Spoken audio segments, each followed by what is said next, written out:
பனீசிய தமிழ் உறவுகளுக்கு வணக்கம். மீண்டும் நிலம் நோக்கியில் உங்களை சந்திப்பதில் மிக்க மகிழ்ச்சி. குற்றப்புலனாய்வு திணைக்களத்தால் கைது செய்யப்பட்டதை தொடர்ந்து 26ஆம் திகதி வரை விளக்கமறியலில் வைக்கப்பட்ட இலங்கையின் முன்னாள் ஜனாதிபதி ரணில் விக்ரமசிங்க நேற்று 22ஆம் திகதி இரவு சிறைச்சாலை வைத்தியசாலையில் அனுமதிக்கப்பட்டுள்ளார். பதவியில் இருக்கும் போது நன்கு நடமாடி திரியும் அரசியல்வாதிகள் சிறைக்குள் சென்றதும் மருத்துவமனையில் அனுமதிக்கப்படுவது ஏன்? அவர்களை தாக்கும் அந்த அதிசய நோயின் பெயர் என்ன? யாருக்காவது தெரியுமா? தெரிந்தால் அவர்கள் அதிபுத்திசாலிகள் தான். தனது மனைவிக்கு பிள்ளைகள் இல்லை என்றும் அவரை தானே பராமரிக்க வேண்டி இருப்பதனால் இரக்கம் காட்டுமாறும் ரணில் நேற்று கெஞ்சினார் என்கிறார்கள். இப்படித்தானே ஆனந்த சுதாகரனின் பிள்ளைகள் கெஞ்சினார்கள். இப்படித்தானே சிறைகளில் இருக்கும் தமிழ் அரசியல் கைதிகளின் குடும்பங்கள் கெஞ்சின. அப்போது ஏன் ரணில் இறங்கவில்லை? இப்படி 1000 கேள்விகள் தமிழ் மக்களிடம் உண்டு. ஒருத்தரும் ஜனாதிபதியாக மாட்டோம் என்று ஓடி ஒளிய துணிச்சலாக வந்து நாட்டை காப்பாற்றியது ரணில் என்று சிலர் சொல்லக்கூடும். ஒன்றும் தெரியாத சிங்கள மக்கள் வேண்டுமானால் இதை நம்பிக்கொள்ளலாம். ஆனால் தமிழ் மக்கள் நம்ப தயாரில்லை. 3 வருடத்திற்கு முன்னால் இலங்கை அரசியலில் என்ன நடந்தது என்று சரியாக சிந்தித்து பார்ப்போமேயானால் உண்மை புலப்படும். அப்போதும் ரணில் வழமையாக செய்யும் நரிவேலை செய்து அவரோடு போட்டி போட்டவருடன் வாக்கெடுப்பில் வென்றுதான் ஜனாதிபதியானார். கோத்தா துரத்தப்பட்ட போதும் பாராளுமன்றத்தில் பெரும்பான்மையாக மொட்டுக்கட்சியே இருந்தது. அதாவது மொட்டுக்கட்சி ஆதரவு கொடுப்பவரே அடுத்த ஜனாதிபதியாகலாம் என்ற நிலைமை. ஒரு புரட்சி நடந்தபின் உருவாகும் ஆட்சியில் அந்த புரட்சிக்கு முன் நாட்டை சின்னாபின்னமாக்கி அந்த புரட்சி ஏற்பட வேண்டிய சூழலை உருவாக்கிய ஆட்சியாளர்கள் சிறைக்கு போக வேண்டும் என்பதுதான் உலக நியதி. ஆனால் இலங்கையில் நடந்ததோ வேறு.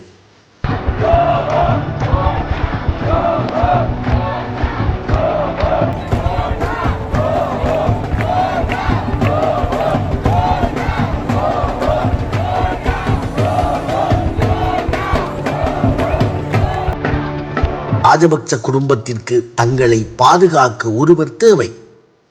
பாராளுமன்ற பெரும்பான்மையை வைத்து ரணிலோடு டீல் பேசி ரணிலை ஜனாதிபதியாக்கி தங்களை பாதுகாத்து கொண்டது ராஜபக்ச அணி. சஜித் தனக்கு மொட்டுக்கட்சி ஆதரவு கிடைக்காது என்பதனால் போட்டியில் பங்கு பெறவில்லை. அனுராவை ஒதுக்கியது மொட்டு. ரணிலும் ராஜபக்சவின் எதிர்பார்ப்புக்கு ஏற்ப அரகர செய்தவர்களை பழிவாங்கி உண்மையில் தண்டிக்கப்பட வேண்டிய ராஜபக்ச குடும்பத்திற்கு வெள்ளையடித்து முடித்தார். வெளிநாட்டு பயணத்தின் போது அரசாங்க நிதியை தவறாக பயன்படுத்தியதாக கூறப்படும் குற்றச்சாட்டிலேயே முன்னாள் ஜனாதிபதி ரணில் விக்ரமசிங்க இப்போது கைது செய்யப்பட்டிருக்கிறார். இதெல்லாம் சின்ன தவறு. இதற்கு தண்டனை கொடுப்பதா? இதைவிட எவ்வளவோ பெரிய தவறு செய்தவர்கள் உள்ளார்கள். அவருக்கு மட்டும் ஏன் தண்டனை கொடுக்க வேண்டும்? இந்த 2 கேள்விகளையும் இலங்கையர்கள் விட்டு தொலைக்க வேண்டும். இங்கிலாந்து பிரதமர் காரின் பின் சீட்டில் இருந்து கொண்டு ஒரு ஒளிப்பதிவு போடுகிறார். அதுவும் அரசியல் பற்றிய முக்கிய விடயத்தை பேசுகிறார். அவர் சீட் பெல்ட் அணிந்திருக்கவில்லை. மக்கள் திட்டத் தொடங்குகிறார்கள். காவல்துறை ஒரு சாதாரண ஆள் சீட் பெல்ட் அணியாத போது என்ன தண்டனையோ அதே தண்டனையை பிரதமருக்கும் கொடுக்கிறது. பிரதமரும் மன்னிப்பு கேட்கிறார். இதுதான் ஒரு வளர்ச்சி அடைந்த நாட்டின் system.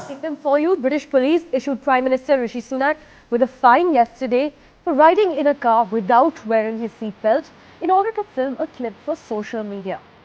Now, the British Prime Minister apologized on Thursday for what he called a brief error of judgment. He filmed a video in the back seat of his car while travelling in the north of England without wearing a seatbelt, for which he has now been fined. அங்கே யாரும் ஒரு பிரதமர் seat belt அணியாதது பெரிய குற்றமா என்று கேட்கவில்லை. Ranil 16 million அரச பணத்தை பயன்படுத்தியது தவறு என்று குற்றம் சாட்டப்பட்டால் அதை சட்டத்துறை விசாரிக்க வேண்டும். சட்டமே அதை தீர்மானிக்க வேண்டும். ஊழல் என்றால் சின்னதோ பெரியதோ சட்டம் தன் கடமையை செய்ய வேண்டும். அதுவும் சாதாரண அரசு உத்தியோகத்தரை விட ஜனாதிபதி போன்ற பொறுப்பான பதவியில் இருப்பவர்களுக்கு பாராபட்சம் இல்லாமல் தண்டனை வேண்டும். ரணிலை பெரிய குற்றம் ஒன்றிற்காக கைது செய்யாமல் இப்படியான ஒரு குற்றத்திற்காக கைது செய்ததே நல்ல விடயம் என்று கூற வேண்டும். அதிகாரம் இருந்தால் எதுவும் செய்யலாம் என்பவர்களுக்கான பெரிய எச்சரிக்கை இது. முன்னாள் ஜனாதிபதிக்கே இந்த நிலைமை என்றால் நாமெல்லாம் எந்த மட்டுக்கு என்று இப்போதைய எம்பி முதல் கடைநிலை ஊழியர்கள் வரை எல்லோரும் பீதியை ஏற்படுத்தும் இந்த கைது முக்கியமானது. இது தங்களுக்கே எதிராக மாறலாம் என இப்பொழுது அதிகாரத்தில் இருப்பவர்களும் கவனமாக இருப்பார்கள். அதை அறிந்துதான் இப்போதைய ஜனாதிபதி முதல் உயர்மட்ட அதிகாரத்தில் உள்ள அனைவரும் தங்கள் பிள்ளைகள் மனைவி போன்றோரை பொதுவெளிக்கு வழிகாட்டாமல் அரசு செயற்பாடுகளில் ஈடுபடுத்தாமல் அரசியல் செய்கிறார்கள். அதுவே நல்லதொரு மாற்றம். ரணில் கைது செய்யப்பட்டதும் பல அரசியல்வாதிகள் பதறி அடிப்பது ரணிலில் உள்ள பாசத்தால் அல்ல, அடுத்து தாங்குளோ என்ற பயத்தினாலேயே. ரணில் வந்து நாட்டை காக்கவில்லை. IMF வந்து காசும் கொடுத்து கட்டுப்பாடுகளையும் போட்டதனால் நாடு கொஞ்சம் மீண்டது, அவ்வளவுதான். அப்போதும் கெகலிய போன்ற பெருச்சாளிகளை ரணில் காப்பாற்றி கொண்டே இருந்தார். விடயம் லீக் ஆகிய நேரத்தில் தேர்தலும் நெருங்கியதால் தான் கெகலியே கைது செய்யப்பட்டார். இதெல்லாம் தெரியாமல் தாங்களும் ஏதோ அரசியல் கதைக்க வேண்டும் என்று உளறிக்கொண்டு சிலர் திரிகிறார்கள். இந்த விடயத்தில் உண்மையில் அனுர அரசனை நாம் பாராட்ட வேண்டும். இப்படியான விசாரணைகள் நடக்காமல் எப்படி ஊழலை ஒழிப்பது? இன்னொரு கூட்டம் இப்படியான கைதுகள் மூலம் போர்க்குற்றத்தை மூடி மறைத்து விடுவார்கள் என்று சொல்லக்கூடும். இதற்கு இப்படியான கைதுகள் தேவையில்லை. உண்மையில் போர்க்குற்றமும் இனப்படுகொலையும் இலங்கையில் நடைபெற்றதை இலங்கையில் உள்ள சில தமிழ் தலைமைகளை மூடிமறைக்க எத்தனிக்கிறார்கள்.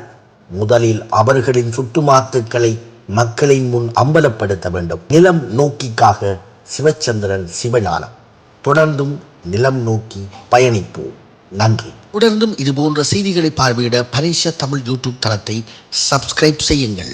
தொடர்ந்து தொலைக்காட்சியில் நேரடியாக நிகழ்ச்சிகளை பார்வையிட www.parishatamil.tv என்ற இணையதளத்தை நாடவும்.